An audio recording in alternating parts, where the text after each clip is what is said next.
একদিকে টেট প্রশ্নভুল মামলা ঘিরে হাইকোর্টের রণক্ষেত্র, ১.৫ ঘণ্টার তুমুল বাদানুবাদ, এক্সপার্ট কমিটির রিপোর্ট নিয়ে গুরুতর অভিযোগ। অন্যদিকে আবার কেন্দ্রের কড়া নির্দেশ, টেট না থাকলে কি এবার চাকরি বাতিলের ঝুঁকিতে পড়বেন শিক্ষকরা?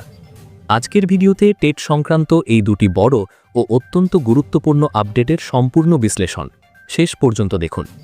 প্রথমে দেখে নেওয়া যাক টেট প্রশ্নভুল মামলায় আজ হাইকোর্টে ঠিক কী ঘটল।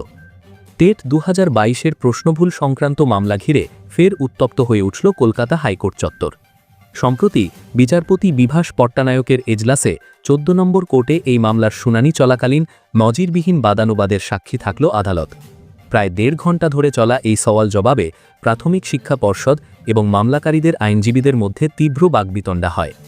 মূল বিতর্কের কেন্দ্রবিন্দুতে ছিল টেট পরীক্ষার ভুল প্রশ্ন নিয়ে গঠিত এক্সপার্ট কমিটির রিপোর্ট, যা নিয়ে মামলাকারীদের তরফে একাধিক গুরুতর অভিযোগ তোলা হয়েছে। শুনানির উত্তপ্ত মুহূর্ত ও আইনজীবীদের সওয়াল। মামলাকারীদের হয়ে প্রবীণ আইনজীবী সপ্তাংশু বসু আদালতের সামনে এক্সপার্ট কমিটির রিপোর্টের বিশ্বাসযোগ্যতা নিয়ে বড়সড় প্রশ্নচিহ্ন তুলে ধরেন। তার যুক্তি ছিল অত্যন্ত স্পষ্ট এবং ধারালো। তিনি জানান, মাধ্যমিক বা উচ্চ মাধ্যমিক স্তরের সরকারি পাঠ্যবইতে যে তথ্য সঠিক বলে উল্লেখ করা হয়েছে, এক্সপার্ট কমিটি সেগুলোকে অগ্রাহ্য করেছে। অর্থাৎ পাঠ্যবইয়ের তথ্যের সঙ্গে কমিটির রিপোর্টের বিস্তর ফারাক বা ডিসক্রিপেন্সি রয়েছে। আইনজীবীর দাবি, পরীক্ষার্থীরা পাঠ্যবই পড়েই উত্তর দিয়েছেন, তাই পাঠ্যবইকেই এক্সপার্ট কমিটির রিপোর্টের উপরে স্থান দেওয়া উচিত।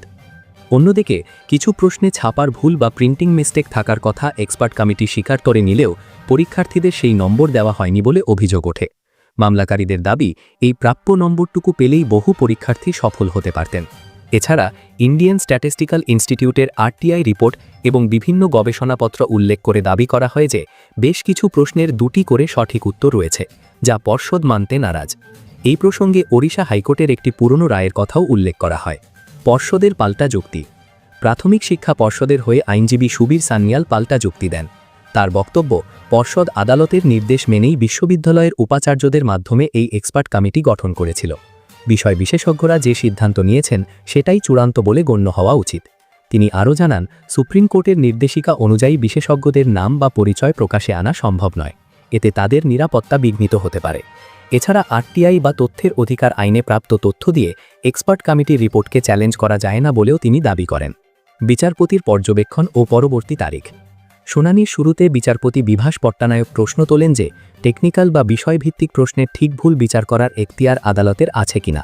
তবে মামলাকারীরা যখন সুপ্রিম কোর্টের নির্দেশিকা এবং পাঠ্যবইয়ের অকাট্য প্রমাণ পেশ করার প্রতিশ্রুতি দেন, তখন বিচারপতি বিষয়টি শুনতে রাজি হন। বিশেষ করে বৃত্তের পরিধি, বাগিচা চাষ এবং গ্রিনহাউস গ্যাস সংক্রান্ত প্রশ্নগুলি নিয়ে এজলাসে দীর্ঘ বিতর্ক হয়। অবশেষে বিচারপতি নির্দেশ দেন যে এই রিপোর্ট চ্যালেঞ্জ সংক্রান্ত সমস্ত মামলা আগামী 15ই জানুয়ারি একত্রে শোনা হবে। সেদিন মামলাকারীরা তাদের যাবতীয় তথ্য প্রমাণ এবং লিটারেচার আদালতের সামনে পেশ করবেন। ফলে আগামী শুনানির দিনটি টেট পরীক্ষার্থীদের জন্য অত্যন্ত গুরুত্বপূর্ণ হতে চলেছে। টেট না থাকলে চাকরি বাতিল, শিক্ষকদের জন্য কড়া গাইডলাইন কেন্দ্রের। ৩১শে ডিসেম্বর ২০২৫-এ কেন্দ্রীয় শিক্ষা দপ্তরের জারি করা একটি বিজ্ঞপ্তি ঘিরে বর্তমানে শিক্ষা মহলে জোর চর্চা শুরু হয়েছে।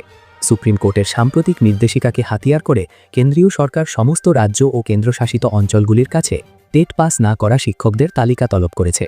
আগামী ১৬ই জানুয়ারি ২০২৬-এর মধ্যে রাজ্যগুলিকে তাদের অবস্থান এবং সঠিক পরিসংখ্যান জমা দেওয়ার নির্দেশ দেওয়া হয়েছে। মূলত শিক্ষকতার চাকরিতে গুণমান বজায় রাখতে এবং আইনি জটিলতা কাটাতে এই পদক্ষেপ নেওয়া হয়েছে বলে মনে করা হচ্ছে। তবে কর্মরত শিক্ষকদের জন্য এই নির্দেশিকা কতটা চ্যালেঞ্জিং হতে পারে তা নিয়ে ইতিমধ্যেই প্রশ্ন উঠতে শুরু হয়েছে। চাকরির মেয়াদ ও টেট পাস কার জন্য কী নিয়ম?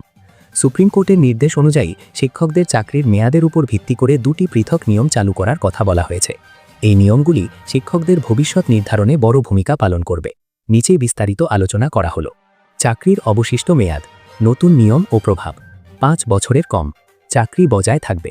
টেট পাস বাধ্যতামূলক নয়, তবে ভবিষ্যতে কোনো প্রমোশন বা পদোন্নতি পাওয়া যাবে না। প্রমোশনের জন্য টেট পাস আবশ্যিক। 5 বছরের বেশি, আগামী 2 বছরের মধ্যে টেট পাস করা বাধ্যতামূলক। ব্যর্থ হলে বাধ্যতামূলক অবসর বা কম্পালসারি রিটায়ারমেন্ট দেওয়া হতে পারে। সেক্ষেত্রে টার্মিনাল বেনিফিট পাওয়া যাবে। রাজ্যের কাছে ঠিক কী জানতে চাওয়া হয়েছে? কেন্দ্রীয় সরকার রাজ্যগুলির কাছে কেবল তালিকা চেয়েই ক্ষান্ত হয়নি, বরং আইনি এবং প্রশাসনিক দিক থেকেও স্পষ্ট মতামত চেয়েছে। বিজ্ঞপ্তিতে মূলত 3টি বিষয়ের উপর জোর দেওয়া হয়েছে। 1. সঠিক পরিসংখ্যান। রাজ্যে বর্তমানে কতজন শিক্ষক কর্মরত আছেন যারা এখনও টেট পাস করেননি তার নির্ভুল সংখ্যা। 2. নিয়োগের ভিত্তি। এনসিটিই এর কোন গাইডলাইন মেনে ওই শিক্ষকদের নিয়োগ করা হয়েছিল তার বিস্তারিত তথ্য। 3. আইনি মতামত। সুপ্রিম কোর্টের এই রায়ের ফলে রাজ্যের শিক্ষা ব্যবস্থায় কী প্রভাব পড়তে পারে এবং রাজ্য সরকার এই পরিস্থিতি সামলাতে কী পদক্ষেপ নেওয়ার কথা ভাবছে তার আইনি ব্যাখ্যা। শিক্ষকদের উদ্বেগ ও সম্ভাব্য প্রভাব। এই নির্দেশিকা প্রকাশে আসার পর থেকেই বিভিন্ন শিক্ষক সংগঠনের মধ্যে উদ্বেগের ছায়া নেমে এসেছে। বিশেষ করে যে সমস্ত শিক্ষকের চাকরির মেয়াদ 5 বছরের বেশি কিন্তু অবসরের খুব বেশি দেরি নেই, তাদের জন্য এই বয়সে এসে নতুন করে টেট পরীক্ষার প্রস্তুতি নেওয়া অত্যন্ত কঠিন ও মানসিক চাপের কারণ হয়ে দাঁড়িয়েছে। শিক্ষক মহলের একাংশের মতে অভিজ্ঞতাই একজন শিক্ষকের বড় সম্পদ। শুধুমাত্র একটি পরীক্ষার উপর ভিত্তি করে অভিজ্ঞ শিক্ষকদের ছাঁটাই বা বাধ্যতামূলক অবসরে পাঠালে শিক্ষা ব্যবস্থায় বড়সড় শূন্যতা বা ভ্যাকিউম তৈরি হতে পারে। এতে ছাত্রছাত্রীদের পঠন পাঠনেও ব্যাঘাত ঘটার আশঙ্কা রয়েছে।